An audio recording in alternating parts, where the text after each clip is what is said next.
Hello everyone, my name is Jamin. Thanks so much for visiting my channel. In this video, I'm working with a Dell Latitude 11-3190. I'm going to take you on a teardown or disassembly tour, show you how to get inside and many of the components you can access once you're in.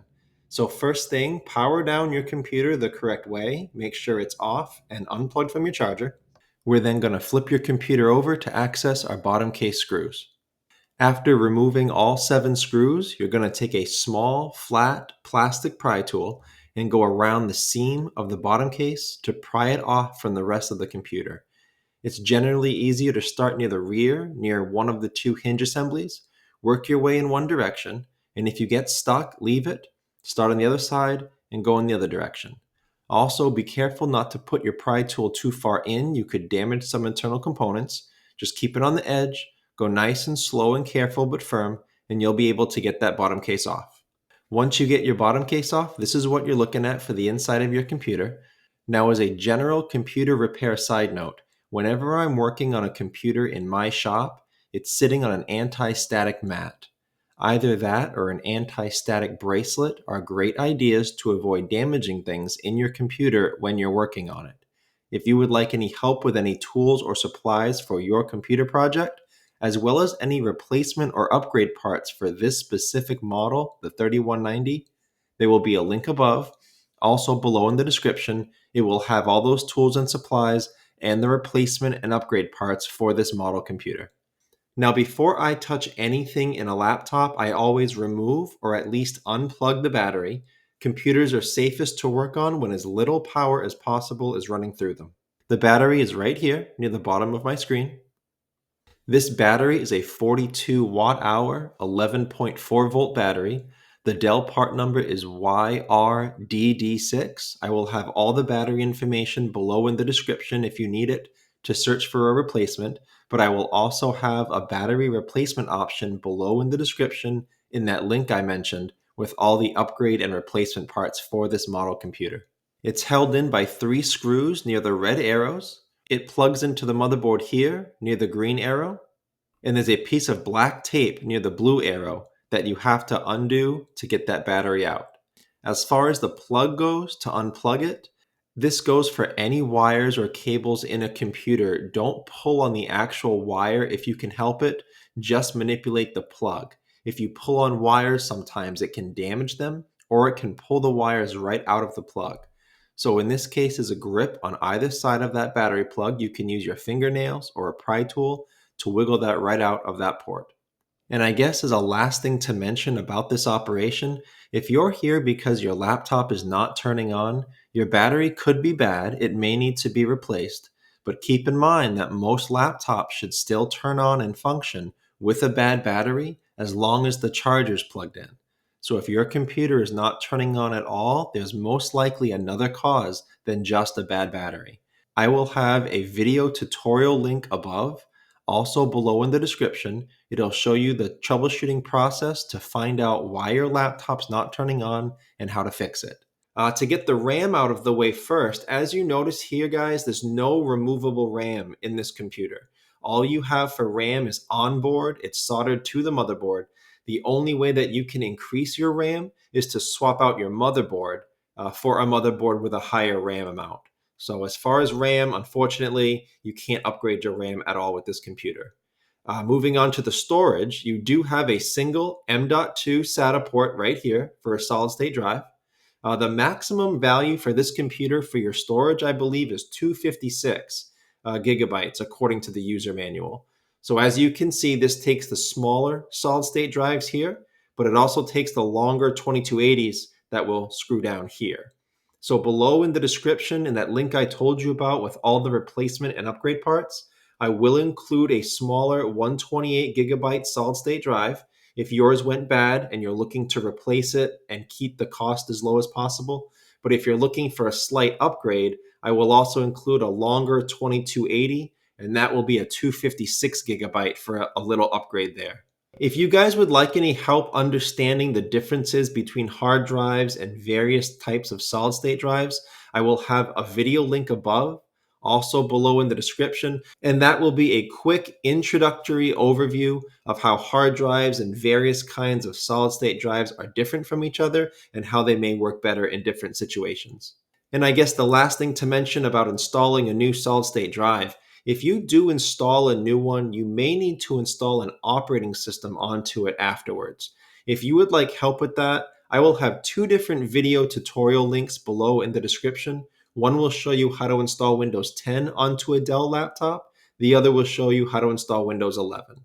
Your CMOS battery is right up here near the top left of my screen. It's wrapped in black electrical tape and plugs into the motherboard right here above your solid state drive. Now, if you're looking to replace this, it's very easy. That's just held on by double-sided tape. You can pop that off very easily. And I will have a replacement CMOS battery below in the description in that link I told you about with all the replacement parts for this model computer. If you're here to reset BIOS, you don't need to take that battery up. You can leave it down. Just unplug it from the motherboard right here. Leave it unplugged for maybe 15-20 seconds, and that should be sufficient to reset your BIOS system settings. Now again, don't pull on the wire. You can break it out of the plug.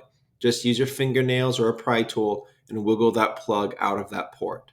One side note with this BIOS reset operation, in most cases, this will only reset your BIOS system settings, not your BIOS password. I will have more information about BIOS password resets below in the description. And I guess the last thing I can mention about this kind of an operation, BIOS resetting like this is a common troubleshooting step if your computer's not turning on. If that's why you're here and you want help finding out why your computer isn't turning on, there will be a video link below in the description. That will be the full troubleshooting process I use in my shop for a laptop that doesn't turn on. There's a speaker here near the right side of my screen. It's wired down through here, connects to this speaker on the left side of my screen, and this speaker goes up over here, plugs into the motherboard right there. If you are looking to replace these speakers, I will have speaker replacements below in the description in that link I told you about with all of the replacement parts for this model computer. If you're unplugging this, again, be very careful pulling on that wire. Speaker wires are fragile and it could come right out of the plug if you pull too hard. So use your fingernails or a pry tool, wiggle that plug out of that motherboard port right there.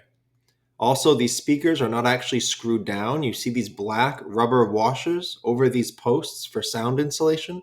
You just wiggle the speaker off of that, and that's how you get those up. A word of caution, make sure you run these wires back down exactly as is in your computer. So either pause this video if you have the same exact model or take a picture of yours, but you want to run these wires exactly as they're supposed to be so that when you put your bottom case back on, you don't pinch and damage those wires. And I guess as a last note with this kind of operation, if you're seeing sound quality issues, if your audio is not consistent across various software, it could be a system or a driver issue. Your speakers may be fine. So before you get in here and start an invasive repair like this, try making sure all of your system and your drivers are updated. There will be a video tutorial link below in the description, and it will show you how to do that. As you can see, this model has no fan. You may have noticed that from how quiet your computer is. All there is here is a small heatsink over this area held down by 4 screws. Here, a screw here on the left, and a screw here on the right. After taking up those screws, you can remove your heatsink and you can expose your CPU. One quick word of caution about this kind of operation, when you take off a heatsink in a laptop computer, a little bit of the thermal paste stays on the heatsink and the rest will stay on the CPU, GPU, whatever it's on. If you do that, then you have compromised the workings of your thermal paste and it should be reapplied. If you would like help reapplying your thermal paste, there will be a video link below in the description. It'll be a tutorial on how to fix an overheating laptop. One of the things it will show you is how to clean off all the old paste from both the heatsink and the CPU. You don't want to put new thermal paste on top of old thermal paste. And it will show you the right amount of thermal paste to put down.